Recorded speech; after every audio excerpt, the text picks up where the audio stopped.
Okay, so this is a different style of pouring the tea, one by one, filling in the cup with appropriate amounts of the tea. Okay, so in this scenario, I'm prioritizing the guest, which is my daughter. So she gets the full cup set of cups first, and then whatever's left, I just equally distribute it to my set of the tea, and then I'll just brew another batch and fill it in. Okay.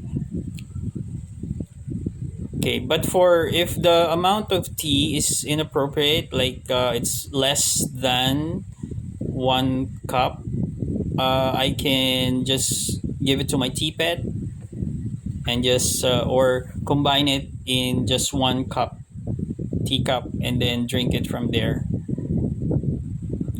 So the standard set would have 4 chabes or teacups, but this particular set comes with about 10 chabes or teacups. Okay, so which is a set for good for entertaining guests for up to about 4 or 5 people. You can extend it to 10, 1 cup for each, but I don't think that's much enjoyable. Just my personal opinion. I think it's very nice when you have at least 3 cups per person, and then they can pour in 1 cup to the other. So you designate a drinking cup for yourself, and that particular cup is the one that you drink at, and then the other one you just pour the extra tea onto your drinking teacup. So something so you don't drink on every single teacup that you encounter. So you just pick one teacup, that's your drinking teacup. Okay, if you notice, I turn over the Gaiwan's uh, holder or that little plate over there, because sometimes it gets filled with water. Water from the excess water from the tea brewing process, or water that is picked up by the Gaiwan's bottom when pouring the tea. So sometimes you can wipe that off from the towel, but sometimes it accumulates at the bottom and water is placed in the plate holder of the gaiwan. So you just turn it over and throw away the excess water. You choose to throw it directly from the shuifang, the tea tray, or you give the water to your teapot. Up to you. There's no particular ruling about that.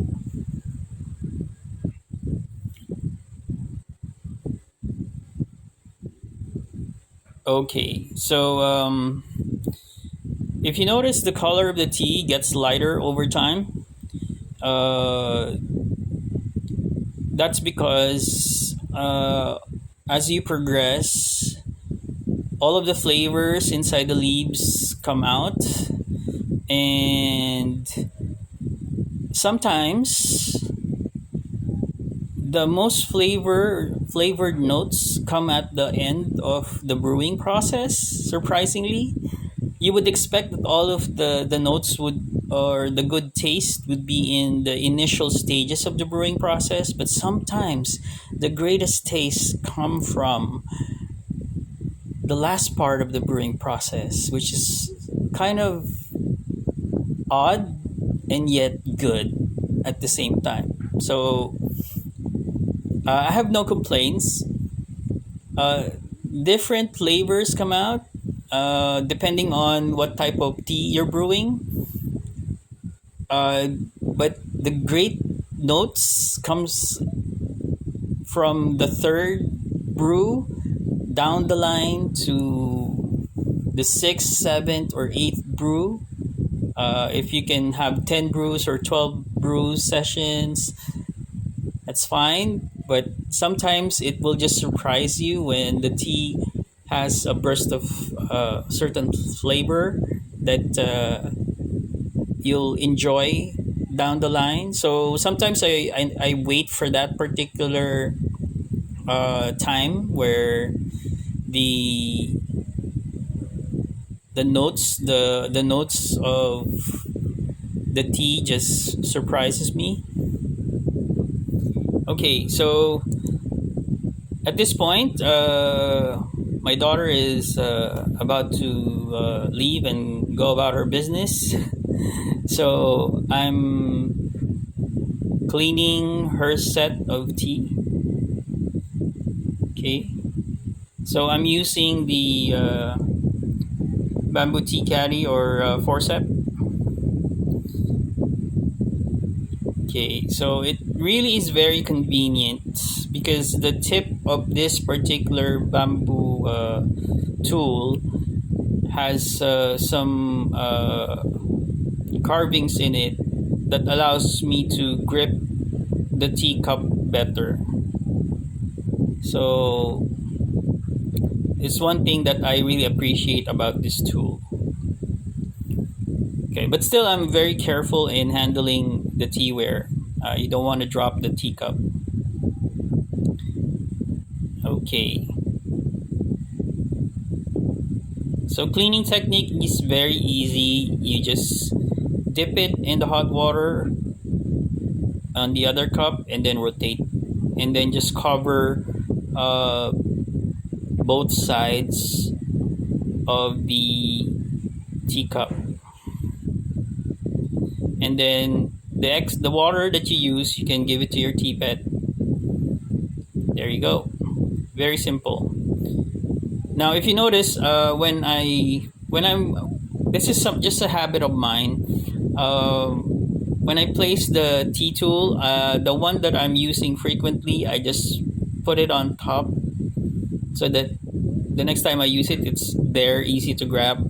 I don't really stuff it inside the utensils holder because if I'm using it repeatedly, I want it to be I can just pull it out easily. So I put it on top, but I only tuck it in when I'm not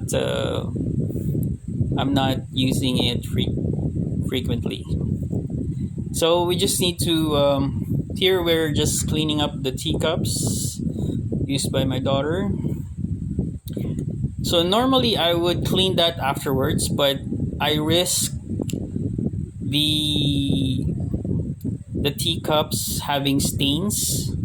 I learned that particular lesson. So not to leave unclean teacups for a very long time because it will really stain and it would be very difficult to clean. So I'm cleaning that for now. Normally I'd clean it the entire set at one time, but in this case I still have a lot of flavor in my tea.